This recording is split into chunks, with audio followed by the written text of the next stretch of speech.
शांति। जय श्री राधे कृष्ण।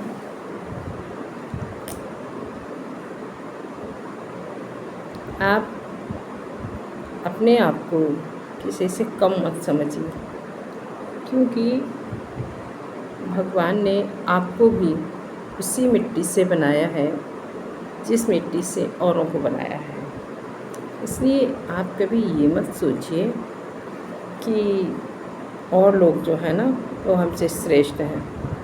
कोई श्रेष्ठ नहीं है, सभी एक ही मिट्टी के बने हुए हैं, सभी एक ही कुम्हार के चौक, वो होता है ना चाक, उस पर बने हुए हैं। इसलिए ये नहीं है कि कोई पैसे वाला है तो ज़्यादा इंटेलिजेंट, ऐसा नहीं है। भगवान ने बुद्धि सबको दी है। देखो, भगवान ने जो भी चीज़ दी है सबको बराबर दी है। जल है ना, जब बारिश होती है ना, सबको बराबर मिलता है, चाहे अमीर हो चाहे गरीब हो, चाहे काला हो चाहे गोरा हो, कोई भी हो। भगवान जी ने कभी भी ये नहीं किया कि अमीर को ज़्यादा जल मिलेगा, बल्कि अमीर को तो जल मिल ही नहीं पाता है। उसके तो घर में इतनी सुविधाएं होती हैं कि बारिश का पानी जो है ना उनके घर के अंदर प्रवेश ही नहीं कर पाता है। और गरीबों को तो बेचारे की टूटी झोंपड़ी होती है, कहीं इधर से बारिश आ रही कहीं उधर से आ रही, तो गरीबों को ज़्यादा मिलता है। और धूप भी सभी को मिलती है, हवा चलती है सभी को मिलती है। तो भगवान ने जब भेदभाव नहीं किया, हम अपने आप को क्यों कम आके कि हम कम हैं? बिल्कुल भी नहीं। सभी रोटी खाते हैं, मैं भी रोटी खाती हूँ। पैसा कोई नहीं खाता है, ना ही कोई सोना और चांदी खाता है। कपड़े जो सभी पहनते हैं वो हम पहनते हैं। तो हम किस चीज़ में कम हैं? इंसान कमाता किस लिए है? रोटी, कपड़ा और मकान पाने के लिए। वो तीनों चीज़ें जब आपके पास हैं तो आप किसी को कम मत समझना। जो रोटी, कपड़ा, मकान औरों के पास है वो मेरे पास है। और भगवान के द्वारा सूर्य की रोशनी जितनी सबको मिलती है उतनी मुझे मिलती है। तो जो पिता परमात्मा हमारे साथ भेदभाव नहीं कर रहा, दुनिया वाले कर रहे, करने दो, उनसे क्या लेना देना। तो हमें अपनी ज़िंदगी किसी दूसरों के द्वारा दी गई उपाधि से नहीं जीना है। हमें परमात्मा ने रचा है और उसने हमें कोई चीज़ की कमी नहीं होने दी। उनको 2 हाथ दिए, मुझे भी दिए, उन्हें 2 पैर दिए, मुझे भी दिए, उनकी 2 आँखें हैं, मेरी भी 2 आँखें हैं। यानी कि जो शरीर के ऑर्गन्स उनके पास हैं वो मेरे पास भी हैं, बल्कि और उनसे अच्छे ही हैं। तो हम अपने आप को किसी से कम क्यों आंकें? मैं किसी से कम नहीं हूँ। मैं परमात्मा की बच्ची हूँ, संतान हूँ। मैं क्यों किसी से कम हूँ?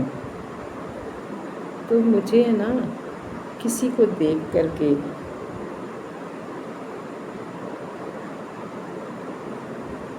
कभी ये नहीं सोचना है कि ये बहुत बड़ा आदमी। अरे बड़ा छोटा कोई नहीं होता।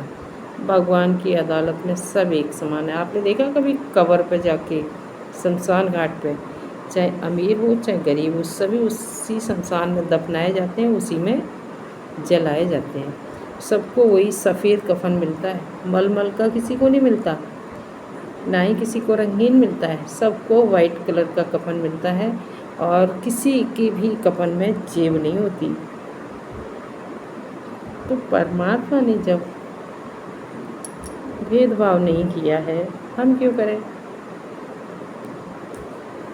बस हमें अपने सम्मान में रहना है। हमारे अंदर क्या है, ये चीज़ है कि दूसरे ने हमें सम्मान नहीं दिया, हमको बुरा लग गया। किसी ने हमको नहीं बुलाया, हमको बुरा लग गया। तो ये चीज़ नहीं होनी चाहिए। अरे उनके सम्मान के पीछे हम बुरा मान रहे हैं। अरे वो उनकी चीज़ है, वो जो देंगे वो हम उनको देंगे। आज उन्होंने मुझे नहीं दिया, कल हम उनको नहीं देंगे। और एक बात बताऊँ, उन्होंने नहीं दिया तो कोई बात नहीं, हमें फिर भी देना चाहिए, क्योंकि देने वाला हमेशा बड़ा होता है, लेने वाला नीचे होता है। देने वाले का हाथ हमेशा ऊपर रहता है और लेने वाले का नीचे रहता है।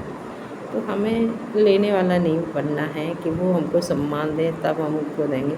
हमको भगवान ने सम्मान दिया है कि तुम अपने आप में श्रेष्ठ हो।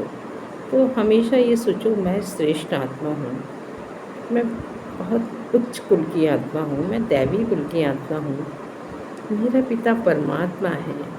हमें ये दुनिया के लोगों से क्या लेना देना है, मुझे उसी के पास तो जाना है, तो हमें उसी के जैसा बनना है। तो उसने जब भेदभाव नहीं किया तो हमें भी नहीं करना है। जैसे भगवान के दर पर कोई भी जा सकता है, वहाँ पे ये नहीं लिखा होता कि गरीब को मंदिर के अंदर प्रवेश नहीं मिलेगा, या विकलांग को नहीं मिलेगा, या काले लोगों को नहीं मिलेगा, या गोरे लोगों को नहीं मिलेगा। ऐसा कुछ भी नहीं लिखा होता। भगवान के घर में सब बराबर है, क्योंकि भगवान को शरीरों से कोई मतलब नहीं होता है, उसको मतलब होता है आत्मा से। और आत्मा के कर्मों अनुसार ही शरीर मिलता है। यदि आत्मा ने सुंदर कर्म किए हैं तो शरीर भी सुंदर मिलेगा। आत्मा ने यदि गलत कर्म किए हैं तो शरीर भी छिन्न भिन्न और थोड़ा, क्या बोलूँ, ज़्यादा सुंदर नहीं मिलेगा। यदि मैंने इस जन्म में किसी का दिल दुखाया है, किसी को दुखी किया है, परेशान किया है, तो मुझे ऐसी फैमिली में जन्म मिलेगा जहाँ लोग हमें बिना बात के ही ताने मारेंगे और हम अपने मन ही मन में बहुत दुखित होंगे। तो ये मेरा कर्म बंधन है। तो हमें हमेशा कर्म अच्छे करना है और किसी को देख कर के नहीं करना है। अपने दिल की बात सुननी है। दिल की आवाज़ जो होती है ना, वो एकदम सच्ची होती है। और हम किसी की देखा देखी जो काम करते हैं ना, वो नहीं करना है। हमें भगवान पे भरोसा रखना है। उसी ने मुझे इस दुनिया में भेजा है, उसी ने मुझे ये पाठ दिया है कि तुम्हें एक माँ का पाठ बजाना है, या बहन का बजाना है, बेटी का बजाना है, जो भी है, जो चीज़ भगवान ने मुझे दी है। जब भगवान को मेरे ऊपर वही पाठ सूट कर रहा है तो मुझे खुश होकर वो पाठ निभाना है। हमें ऑब्जेक्शन नहीं उठाना है कि फलाने को बहुत सुख है, मुझे क्यों नहीं है। अरे उसने अच्छे कर्म किए इसलिए उसको सुख मिला है, तुमने गलत कर्म किए इसलिए तुमको दुख मिला है। इस जन्म में तुम अच्छे कर्म कर लो, अगले जन्म में तुम्हें भी सुख मिल जाएगा। तो भगवान ने हमको बहुत अच्छी नॉलेज दी है, तो उस नॉलेज के आधार पर हम अपने जीवन को सुंदर और श्रेष्ठ बना सकते हैं। भगवान नहीं बनाता है, भगवान तो सिर्फ हमको गाइड करता है। हमें अपना जीवन बनाना खुद ही पड़ता है। जैसे स्कूल में टीचर हमारी कॉपी नहीं लिखता है, सिर्फ हमको पढ़ा के तैयार करता है, गाइड देता है कि इस तरीके के क्वेश्चन आ सकते हैं। तो उसको याद तो हमें खुद ही करना होता है और लिखना भी हमें खुद ही होता है। इसी प्रकार से भगवान ने हमको जीवन दिया है। अब जीवन को कैसे चलाना है ये हमारे ऊपर। इसे चलाने के लिए भगवान ने बुद्धि रूपी लगाम दी है, आत्मा रूपी ड्राइवर दिया है। तो हमें अपने ड्राइवर के द्वारा आत्मा को कैसे चलवाना है ये हमारे ऊपर निर्भर करता है। ठीक है। ओम शांति। बहुत बहुत शुक्रिया आप लोगों का। आगे मैं आज तो मेरे फ़ोन में नेट ख़त्म हो गया है, इसलिए मैं ज़्यादा बड़ा वीडियो नहीं बना पा रही हूँ। कल मैं कोई अच्छा सा वीडियो बनाऊँगी। मेरे वीडियो अधिकांश भगवान के ही होते हैं। मैं कल बनाऊँगी अच्छा। राधे राधे। जय श्री कृष्णा। ओम शांति।